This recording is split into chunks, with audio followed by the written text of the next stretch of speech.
Hey, what's up guys, it's Ari here for SpeedCubeShop.com.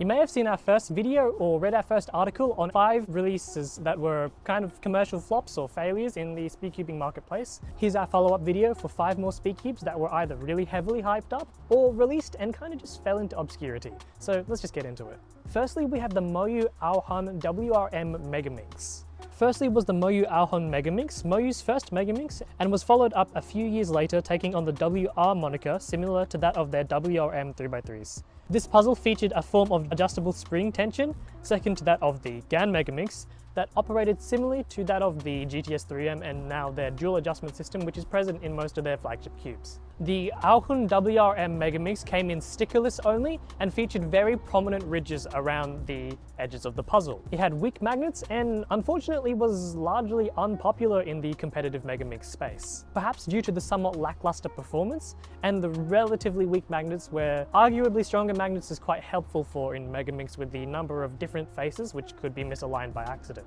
The timing of its release might have been unfavourable for Moyu, with the release of the YJ Yuhu V2M Megaminx, which was priced at almost half of the Aohan WRM, largely praised as the best budget Megaminx with flagship level performance. Hopefully we see Moyu release a flagship Megaminx that can match up to the likes of YJ and GAN and Qi or X-Man design, perhaps with stronger magnets, as the spring tensioning option isn't something that's really available in other Megaminxes aside from the GAN Megaminx. Next on our list is the Guoguan Zinghen TSM 2x2.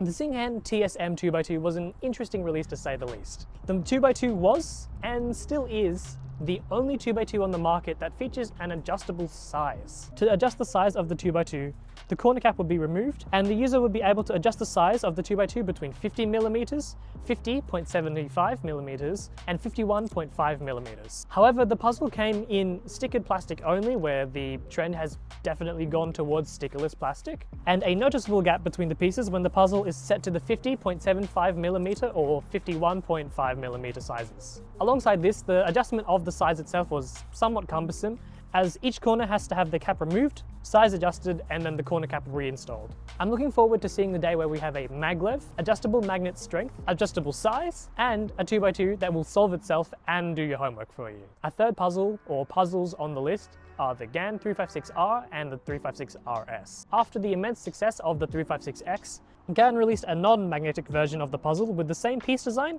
but omitting any form of magnets. Notably, the 356R has different shades to its adjustable magnet strength counterpart, but did feature an adjustable spring strength system, albeit without the extra GES nuts. Unfortunately, the puzzle did suffer from some catching issues and some stability issues, primarily due to not having magnets, which is something that GAN puzzles really do rely upon. GAN released the 356RS a few years later, now featuring their more standard stickerless color shades. The 356R had some duller color shades in comparison, and again without magnets. Both puzzles really did suffer from instability issues because they just didn't have magnets. And if you were to magnetize the cube yourself, it's a little bit of a hassle. I did it myself back in the day, where you would need a flathead screwdriver to actually pry open the pieces, and then you could insert the magnets and then put the caps back onto the puzzle. It's quite cumbersome. I remember somewhat damaging my cube actually. It was, yeah, just not a fun time. If you wanted a pre-magnetized 356R or 356RS, you could have purchased one from SpeedCubeShop.com using the card above. Our fourth puzzle on the list is the Qi Valk 3 Power M. The Valk 3 was a highly successful puzzle, with the first Cyber 5 solve set on the Valk 3M continuing to be a popular pick for those looking for a stable turning experience, appropriate for 3x3 one-handed as well. The Valk 3 Power M was a highly anticipated follow-up to the Valk 3, featuring a similar design to the original but with primary internals, resulting in a very different, less hollow but instead scratchy, clicky yet smooth feel. It has the smoothness of a GAN, but I don't know, it's kind of like mixing a GAN and a GTS2 together. You get the stability of the GAN and the smoothness, and you get the kind of design and feel of a GTS2. On paper, the cube was a solid contender for people's mains, but perhaps the heavier weight and different feel wasn't really destined for success in 2017.